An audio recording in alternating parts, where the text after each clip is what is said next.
Hello and welcome back to my channel. I hope you're all doing well and welcome to another vlog. And this week I thought, since we're officially in the fall season, that it would be fun to vlog some cozy reads. I have a couple of books in front of me that I really want to read this month, and there's also another book that I want to go to Barnes and pick up. So I'm going to take you guys along for that, and we're going to make this into kind of like a cozy fall reading vlog. Now, I live in Texas and it's still 90 degrees outside and it's not really giving fall, so unfortunately I'm not going to have like really aesthetic like fall leaves footage for you guys, but we're gonna make it work. We're gonna cuddle up in some soft blankets, sweaters, maybe make some hot tea, maybe light a candle, definitely go to Barnes and maybe get a hot drink there as well.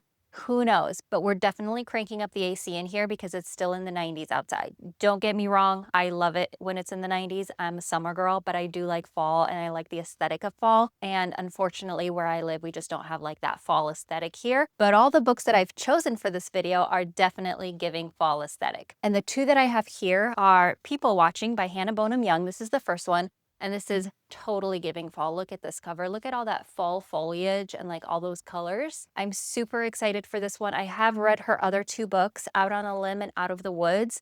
I think I liked Out of the Woods a little bit better. I liked the married couple dynamic in that book, whereas Out on the Limb was still really good and the writing and the storytelling in that book was really good. It just wasn't my favorite because of like that pregnancy trope that's in it. It was still done really, really well and written really well, and I think I rated it like 4 stars or something, so I did really enjoy that book. But I think I just enjoyed Out of the Woods a little bit more just because of like the type of story that it was. So I have high expectations for this one because I don't think this is about anything like that. I did hear some mixed reviews on this one though, like some not so great things, but mostly pretty good things. So I'm still really excited for this. I really hope I'm gonna like it because the people who I've seen read this that actually share very, very similar taste to me have really liked this. And the other one I have here is The Heartbreak Hotel by Ellen O. Clover, and this is also totally giving fall. It's got the fall foliage and like a cute little cabin, and she's wearing a really cute sweater. Oh, there's also a little dog over here, which I didn't notice before. But this is the September book of the month option. I don't know if it's like a rom-com or anything like that, but it's definitely this author's debut novel. So I really hope that this is going to give like that cozy, warm feeling. I think this might not be a rom-com though. I think this might be more of like a serious romance because it says that it's a bed and breakfast for the brokenhearted, might hold the key to another chance at love in this achingly hopeful debut romance. So I don't think this is a rom-com. I think it's more of like a serious read, like a serious romance,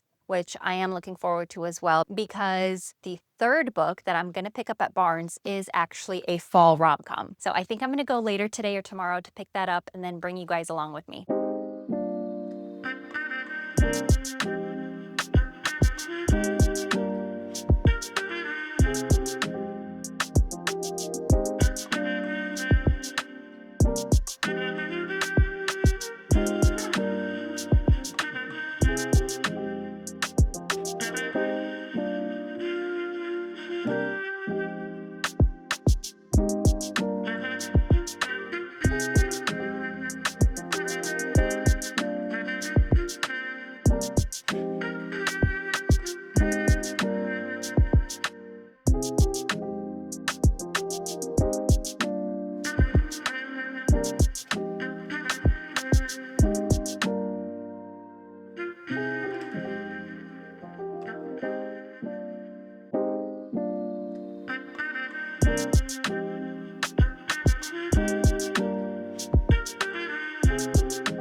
Good morning. So I started people watching yesterday, as you saw from my previous clip, and I'm about halfway through. I think I'm on chapter 17. So yeah, just a little bit over halfway through. And I'm actually liking this book a lot because at first I thought I wouldn't, given how it started and who the main characters are, but it's done in a really, really good way. Because this has another trope that I'm not a huge fan of, but she did a really good job so far with it. So I have pretty high hopes for the ending of this book and how the story is going to continue. So this follows the main characters Prudence and Milo, and Milo is from a small town. He came from kind of an abusive family, and he's got brothers and sisters, and they all kind of went through the same thing. And he comes back to the small town to help his brother with opening up his brewery. So his brother's opening up a brewery. He came to help him, but he's always somebody who's on the move. He never really lives in the same place for very long. He does odd jobs. He's not really settled down, and he's also kind of a playboy. And I kind of knew that going into this, that this is going to be kind of a reformed playboy sort of trope. And that's usually not my favorite thing. But this one so far is done really, really well. And I'm really not minding it at all. So he's got commitment issues. He's still dealing with the trauma of growing up in the abusive household. And so are his brothers and sisters. And on his way into town, he runs into Prudence. And Prudence, on the other hand, is a 24-year-old virgin. And she basically has not lived her life at all. She's kind of had to give up living her life a little bit because her mom has early onset dementia, and her dad are taking care of the mom. So she's really not been able to do anything. She's not been able to really have any friends, go out, do anything like that, meet anybody. And so she's just kind of living this life where she's taking care of her mom, and she never really has any time for that stuff. Her dad is also running the grocery store. So on the day that Milo comes into town, he wants to go to the grocery store, but it's closed, and he runs into Prudence instead. And they kind of get to talking. He's very flirtatious right from the get-go. He's trying to kind of pick her up because he thinks she's really cute and is just totally into her right away, which again, I thought I wouldn't but it's done really, really well and in a really cute way. And their flirting is actually really, really cute. Hannah Bonam-Young did a really good job with Milo's POV and being in his head and reading his thoughts and stuff.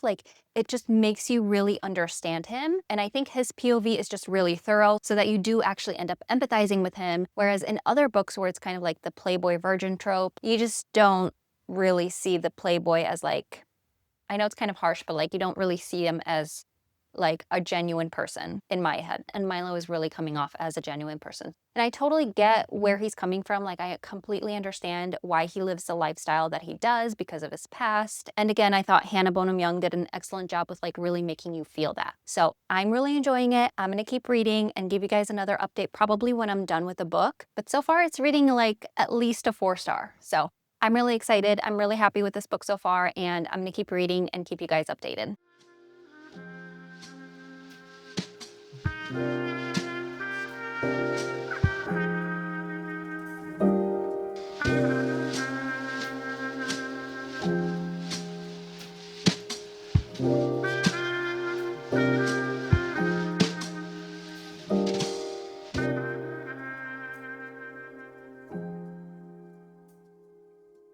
Hi y'all, so I finished this book and I actually really enjoyed this book a lot more than I thought I would. I really loved Milo in this book. He was just amazing. He really stepped up when he was needed. He did all the things, and I just really, really loved him. I thought he was a perfect male main character. I also really, really loved Prue in this book. I thought she was not annoying in the least bit, where some FMCs can be really annoying and petulant and stuff like that. I have a thing about annoying petulant FMCs, it bothers me a little bit, but she was not. So I really, really liked her, except for one scene, because there is a miscommunication third act breakup in this book. In that scene, she wasn't perfect, but I'm gonna let it go because she's going through some hard stuff, so it's totally okay. But I really liked both of these main characters. And that's not always the case for me with contemporary romances because I'm pretty sensitive to when main characters are kind of annoying. I really don't like annoying main characters. And I really liked both of these guys. And that's one of the things that makes or breaks a book for me is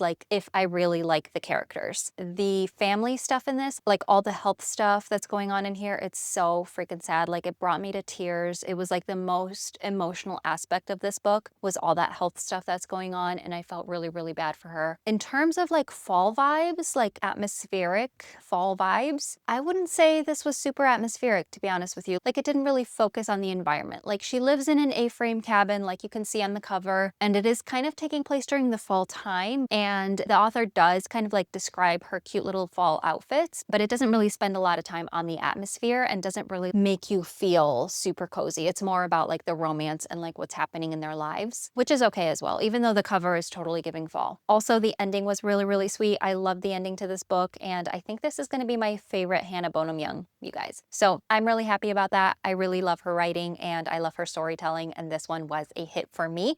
So I think I'm going to rate this one 4.5 stars. It's not quite the 5-star because of that third act breakup, but everything else about this book was like near perfect, and I really, really enjoyed reading it. So I would highly recommend you pick this up. Hopefully you're in the category of the people that like it versus the people who kind of like don't really love the tropes and stuff, but I thought she did an amazing job with these tropes, and I for sure thought that I would be one of those people that didn't like this trope going into this book, but she did such a great job with it. So for me, this was a very, very enjoyable read, and yeah, I think I'm going to stick with my 4.5-star rating.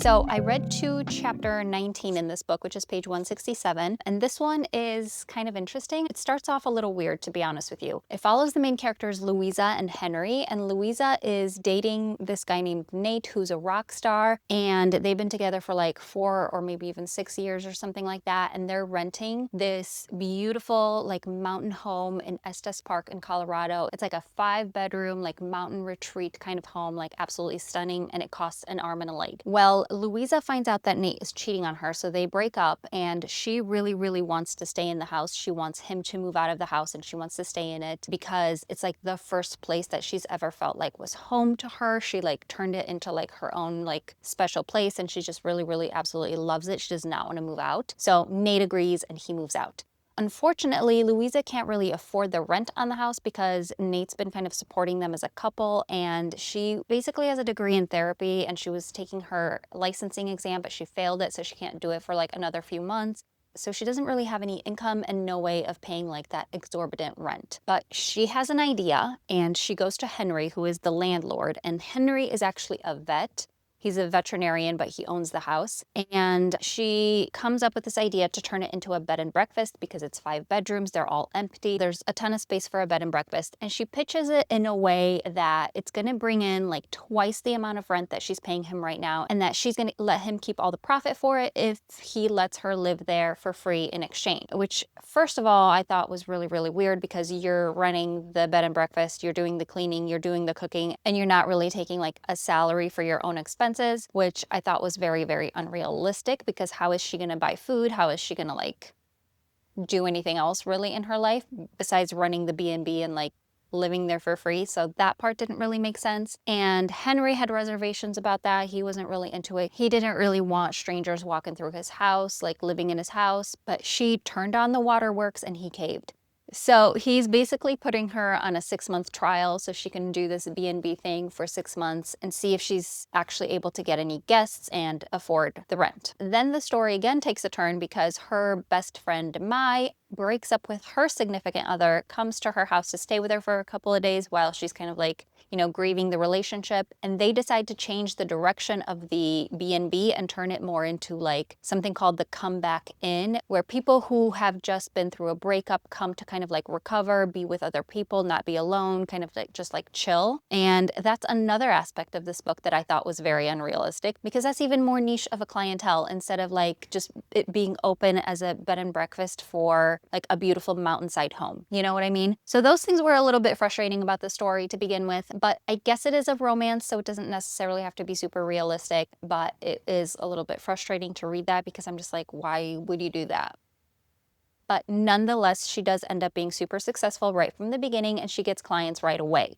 Once the story starts getting into like the emotional aspects of things, it gets a lot better. I felt like the writing was very emotional and like very vulnerable with the things that like some of the guests said when they were going through their breakups and like the things that were happening in their lives, like their personal lives. Outside of like the setup and like the technical stuff, I do think that all the emotional stuff in this book is very, very good. I also really like Henry as a character because he's a veterinarian and he really, really loves animals, but he's kind of got like this hard demeanor where he's not super friendly to people and people don't necessarily think that he likes them very much, but you know, he's just more of an animal person than a people person. And he's just like kind of like a lot more reserved. And those are like my favorite types of characters in books because I relate to their personality a lot more than like the outgoing types of people. So I just really like those kinds of characters whenever there is a character like that in books. Those are usually my favorite. Louisa's pretty good too though, outside of like the not thinking through the business side of things. She actually does come off as like really caring and really giving and kind of like a caretaker because she does come from kind of like a harder past as well. Her mom's got something going on with her and she has an older sister named Goldie who basically raised her. And Goldie is a lot more strict with her and kind of like a little bit controlling of her because she did technically raise her, so she wants the best for her, but she is kind of like irritating in the way that she does it. So Louisa is dealing with a lot of family stuff from the past, and she's also dealing with the breakup with Neil and like her lack of career and everything like that. So she's going through a lot right now, but she is keeping it together. So I am really enjoying that part of this book, like the emotional aspect of everything, getting to know the characters and their past and their history and like what they're dealing with and stuff. I think it's really well done and really well written in that sense. I also really enjoy like the imagery of the house because she describes it in very like precise detail where it just makes you feel like you're in a really cozy, like beautiful home on the mountainside during the season of fall. And you could tell that she really put a lot of love into decorating the home and like making it her own. So I'm really enjoying the imagery of that and like the cozy feeling that that brings on because you could tell that she really does love that house and you understand the reason why she wants to stay in it so badly. So I think that's it for now. I'm going to keep going, keep you guys updated. It's rating like maybe like a 3.5 right now, but we'll see when we get to the end. So I'm going to keep chugging along. Good morning. So I finished The Heartbreak Hotel by Eleanor Clover, and this was actually pretty good. It was better than I expected. So like I mentioned, there's like a lot of unrealistic stuff going on in here, but I'm just going to give that a pass because, you know, who am I to judge how they handle their business situations? But the emotional stuff with this book is actually very, very good. We learn about Henry's history and what happened to him and what led him to like rent out the house and why he doesn't live in it. And it's absolutely tragic. Like it is just heartbreakingly tragic. I felt so bad for him. He was going through so much. And then we also learn a lot more about Louisa's past and like her mom and what her mom is dealing with and like what happened there because she was like completely parentified as a child and so was her sister and like why their relationship is the way that it is. But the emotional side of this book is so good. If you're looking for like a very emotional book, this one definitely does it. There's also so much drama towards the end. Like there's like a twist in here that I completely didn't see coming. I was completely floored and I never would have expected that dynamic or that situation to occur the way that it did. And like towards the end, like that last quarter of the book is very, very drama filled with like Henry and with her mom and stuff like that. But it did end well. It was heartwarming the way they all came together, like her and Henry and her and her sister. So I did really like that. But they all have so many emotional issues that they all need therapy for, like crazy amounts of therapy. And hopefully Louisa can just help herself because she's going to be a therapist. So I was pleasantly surprised by this one. It turned into a very kind of like more serious, emotional book. It touched on a lot of deeper topics like childhood traumas that translate into adulthood. And I do actually like reading about that kind of thing to kind of like see what makes people who they are. That's very interesting to me. So overall, I thought it was very well written, very well paced. It also felt very atmospheric for fall because of the house, and the house made you feel very, very cozy. And I think I'm going to bump up my rating to 4 stars on this one because I did really, really enjoy that emotional aspect of this and, you know, all those things that I said. So that's it for this one. 4-star read. I think Ellen did an awesome job for it being a debut novel, and I would definitely recommend this one for fall.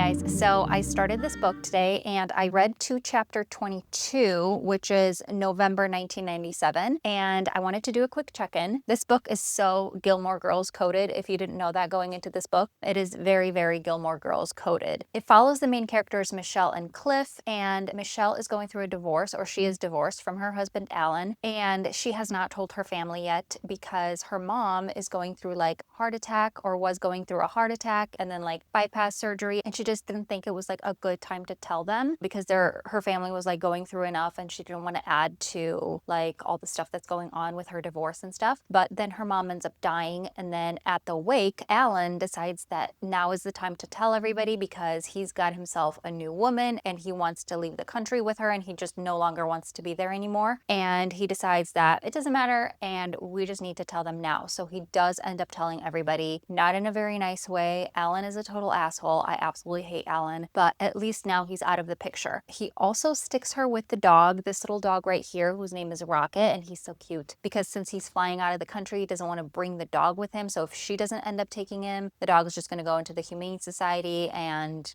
so Michelle's not going to let that happen. Now, her mom and her dad were running this in like this bed and breakfast in Vermont, in Copper Run, Vermont, and that was like her mom's dream, and like her dad was like supporting her mom with that dream. But now her dad is like left alone and he doesn't really know how to run the inn. Now her younger sister Sarah was going to take over the inn, but she's still finishing her art degree and she's not going to be done until December. Okay, so Michelle decides to take a leave of absence from her job in Seattle and steps in to run the inn until her sister Sarah graduates for a 3-month period from October to December. Now Michelle is very, very similar to Lorelai Gilmore. I think her demeanor and everything, she's kind of like a little bit grumpy, a little bit like pessimistic, but still kind of like quick-witted and like smart and like sharp as a whip. Basically, she learns things fast, she picks things up fast, she knows how to get things done, and she's like a business lady at heart. Also, the dog is exactly like Paulinka, so like that's another thing. And the town is totally giving Stars Hollow because it's got the gazebo in the middle, it's got like that beautiful fall weather, the fall foliage, all the little shops and everything. It's like a small town and everybody knows each other. So I'm really, really loving that. Now Cliff, the next door neighbor, he's not really giving Luke very much, even though he is a baker and he like runs the bakery, same as Luke was like running a cafe or whatever. But Cliff's demeanor is not really giving Luke because he's like very fun loving and he's a single dad. He's got 2 daughters. One of them is a teenager, one of them is younger. And his like banter with the girls and like the way he talks to his daughters is kind of giving Danny Tanner from Full House to me. So that's a little bit different, but I still really like him because he's really fun and like funny and just kind of like a goofy guy. And so far they've met and they're kind of becoming friends now, but they are both kind of having like an attraction. They're both harboring secret crushes for the other, which I think is really good. So far this is a very slow burn type of book, but I am really loving their friendship. I'm loving all the banter and like the back and forth between the girls and their dad, and then the way that Michelle and Cliff talk to each other. It's really cozy, it's really sweet. She's also getting to know her mom through like other people because her mom knew everybody in the town as well, and like she's getting to know her mom that way, which is also very sad but also sweet at the same time. And overall it's just giving really like heartwarming, cozy vibes, which I'm really enjoying. Not much has been happening in the book yet besides her like trying to figure out how to run the inn and meeting all the neighbors and stuff. I like all the neighbors. They seem very realistic, like small town kind of folk, who like kind of get in your business and everything and come over unannounced and stuff like that. So I think that's super cute. And overall it's just like really cozy and kind of giving you like that fall cozy warm feeling that I've been looking for in a book exactly like this. So I'm going to keep reading and keep you guys updated. I don't have that much left to go, but I'll probably check in with you guys again when I'm done with the book.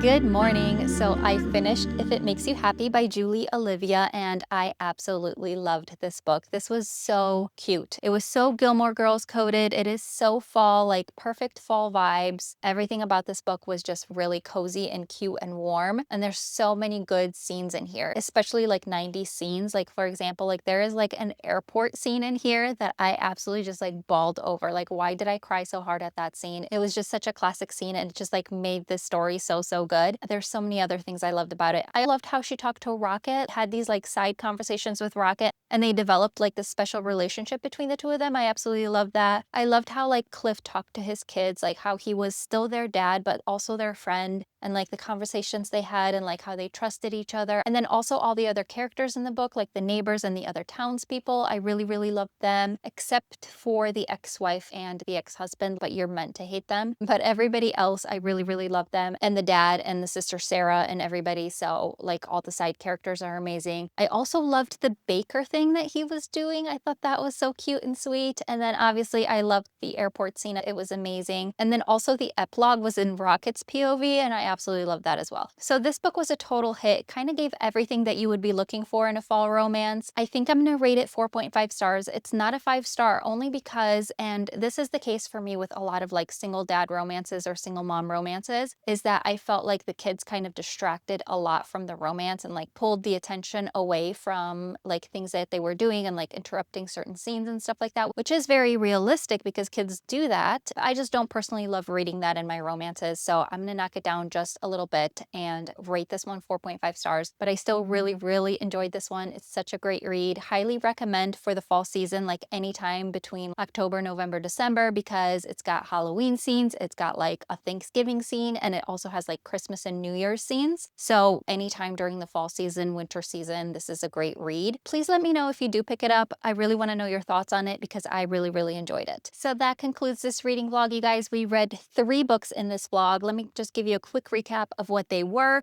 The first one was People Watching by Hannah Bonam-Young, and this one followed Milo and Prudence, and this was the reformed Playboy virgin trope. And this one I also really enjoyed. I think Hannah Bonam-Young does a really good job with like taking tropes that normally people wouldn't like and writing them in a really good way so that you actually do enjoy the story. She kind of gives you like a different perspective on tropes that would normally be disliked, and I really like that about her as an author. So I rated this one 4.5 stars. Then the next one that I read was The Heartbreak Hotel by Eleanor Clover, and this was another really cozy, sweet romance. This one followed Henry and Louisa is running another bed and breakfast in the Colorado mountainside in Estes Park, Colorado. This is also very cozy, very warm, very like atmospheric in terms of like the house being where it was and taking place during the fall season. So I did really enjoy this one as well, and I rated this one 4 stars. And then you just heard my thoughts on If It Makes You Happy, and this was a 4.5 stars. So that's all I have for you guys today. Thank you so much for watching. If you have made it to this point in the video, please leave me a fall foliage or falling leaves or something like that emoji in the comments down below for the current season,